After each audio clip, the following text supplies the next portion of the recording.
કોંગ્રેસે કરી કમાલ, બીજા કરે ધમાલ. ભાગ 4 માં હું જીગર વાઘેલા, મારા મિત્ર અલ્પેશ પુરોહિત, અમે બંને આપ સૌનું જય હિન્દ સાથે સ્વાગત કરીએ છીએ.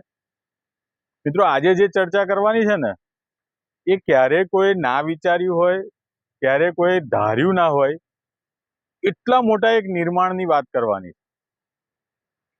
એટલે એવું કહી શકાય કે પૂજ્ય ભાઈ કાકાનું સપનું, પૂજ્ય સરદાર વલ્લભભાઈ પટેલ સાહેબનું માર્ગદર્શન અને પંડિત જવાહરલાલ નહેરુનું ખાતમુહૂર્ત, આ ત્રણેયના સમન્વયથી એક શહેરને વિકસાવવામાં આવ્યું.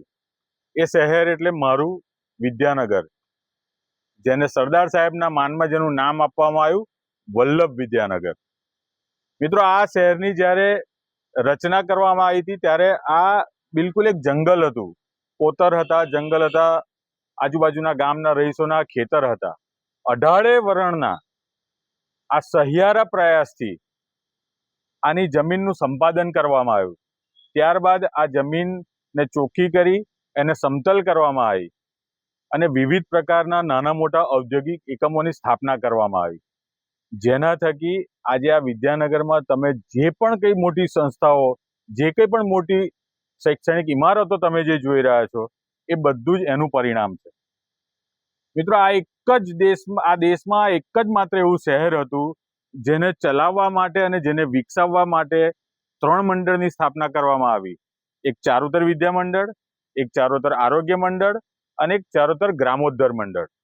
વિદ્યા મંડળે અહીંયા જે ઉદ્દેશથી આ શહેરની સ્થાપના કરવામાં આવી હતી, શિક્ષણ, માં સરસ્વતીની આરાધના, એ શિક્ષણનું કામ, સંપૂર્ણ કામ ચારુતર વિદ્યા મંડળ સંભાળે. અહીંયા ભણતા, ભણાવતા અને બાકીના રહીશોના જે આરોગ્યની જે સેવા છે એના માટેનું કામ ચારુતર આરોગ્ય મંડળ સંભાળે. એટલે કે અત્યારે આપણે જે શ્રી કૃષ્ણ મેડિકલ હોસ્પિટલ કહીએ છીએ તે. અને આ આખા શહેરને પાણી, ગટરની જેવી પાયાની જરૂરિયાતો જે સંતોષવાનું કામ કરતું એ ચારુતર ગ્રામોદ્ધાર મંડળ કરતું. આવી રીતે આ અનોખા શહેરની રચના થઈ અને સ્થાપના થઈ.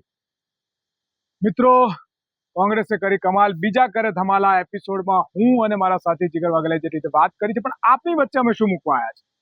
13 ફેબ્રુઆરી 1949માં આ શહેરનું શિલાન્યાસ થાય છે અને કરે છે પંડિત જવાહરલાલ નહેરુ. વાત બહુ મોટી છે. અને ગ્રાન્ટીનેટ અને ગ્રાન્ટેબલ, ગ્રાન્ટેડ અને ગ્રાન્ટીનેટ, આ બંનેની શરૂઆત ખૂબ સરસ રીતે વાત કરીએ. એમ આપણે જ્યાં ઊભા છે, ભાઈ કાકા લાઇબ્રેરી, જ્ઞાનનું સમુંદર કહેવાય છે. પાછળ છે ભાઈ કાકા, જેમનું સપનું હતું સરકાર આઝાદીના જન દિવસો પૂર્ણ થાય છે, દેશ આઝાદ થાય છે અને કોઈ ધર્મ અને જાતિની ક્રાંતિ નહીં, પણ આ ભૂમિ પર શિક્ષણ અને જ્ઞાનની ક્રાંતિની શરૂઆત થાય છે. Birla Vishwakarma Vidyalaya grant in aid, BJVM college grant in aid, VP science college grant in aid, Nalini arts college grant in aid, home science college grant in aid, T Patel school grant in aid, RPTP school grant in aid, IB Patel school grant in aid. અહીં તમે જેટલી પણ શૈક્ષણિક સંસ્થાઓ જો છો એ સરકારના આધીન શૈક્ષણિક સંસ્થાઓ બની, જેમાં ગરીબ અને મધ્યમ વર્ગનો મારો કચડાયેલો એક બાળક સારું શિક્ષણ મેળવી અને વિશ્વ લેવલે ઉપર જાય. આટલું જ નહીં, આ ધરતી પર પંડિત જવાહરલાલ નહેરુ ના પગલા અને આ શિલાન્યાસ થી આટલી જ વાત નહીં, ભાઈ કાકા, ભીખા કાકા, સરદાર વલ્લભભાઈ પટેલ, પંડિત જવાહરલાલ, આ તમામનું જે સપનું હતું એની હજુ વાત કરું. રામકૃષ્ણ સેવા મંડળ અહીંયા છે, અહીંયા ઘડી ચરોતર એજ્યુકેશન સોસાયટી પણ છે આણંદમાં.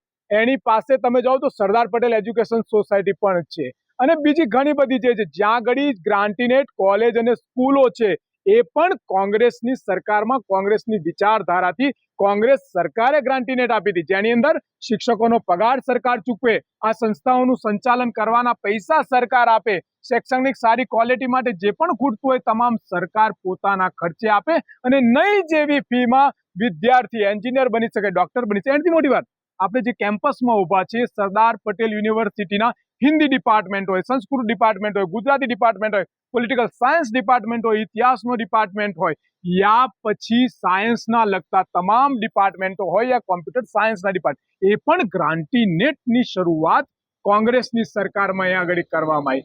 એટલે મિત્રો, આજે આપણે જ્યાં ઊભા છીએ અને જે જગ્યાએ આ ભારતીય જનતા પાર્ટીના પ્રચારક પ્રધાનમંત્રી નરેન્દ્રભાઈ મોદી, જે આપને હું બતાવીશ આ ફોટોમાં, કે અહીંયા ઘડી આવી રહ્યા છે ખૂબ મોટી સભા કરવા. પણ સૌથી મોટી વાત છે કે જે પંડિતને લઈને વારે વાર ટિપ્પણી કરે છે એ પંડિત એ જ સરદાર વલ્લભભાઈ, એ જ ભીખા કાકા ને એ જ ભાઈ કાકાના સપનના આ મેદાનમાં એ સભા કરવાના છે કે જેમને જાતિ, ધર્મ અને પ્રાંતના નામે નફરત અને કટ્ટરતા નહીં પણ જ્ઞાનનો સમુંદરનો એવો મોટો તમે જો સૈલાબ લાયો છે કે આજ વિશ્વ લેવલે આ જગ્યાથી, આ પાયામાંથી ઊભો થયેલો એક એક વિદ્યાર્થી એ નોકર નહીં પણ ઉદ્યોગ ઊભા કરવાની તાકાત રાખે છે. અને એ તાકાત સાથે અમે સ્પષ્ટ કહેવાયા છે કે કોંગ્રેસે જે ઊભું કર્યું છે એ સપન આ વિશ્વ સાથે વિશ્વગુરુ બનવાનું સપનું ઊભું કર્યું છે. અને એટલા માટે જ અમે કહીએ છીએ. એ સિવાય તમને કહું કે કોંગ્રેસે ક્યારેય કોઈ પણ દેશના યુવાનના હાથમાં તલવાર, કુહાડી કે ચાકુ નથી પકડાયા કે ધાર્મિક કટ્ટરતા નથી આપી, પરંતુ માત્ર ને માત્ર શિક્ષણ અને જ્ઞાનની વાત કરી અને એમનું ભવિષ્ય સુધાર્યું છે. એટલે જ અમે કહીએ છીએ કે કોંગ્રેસે કરી કમાલ, બીજા કરે ધમાલ.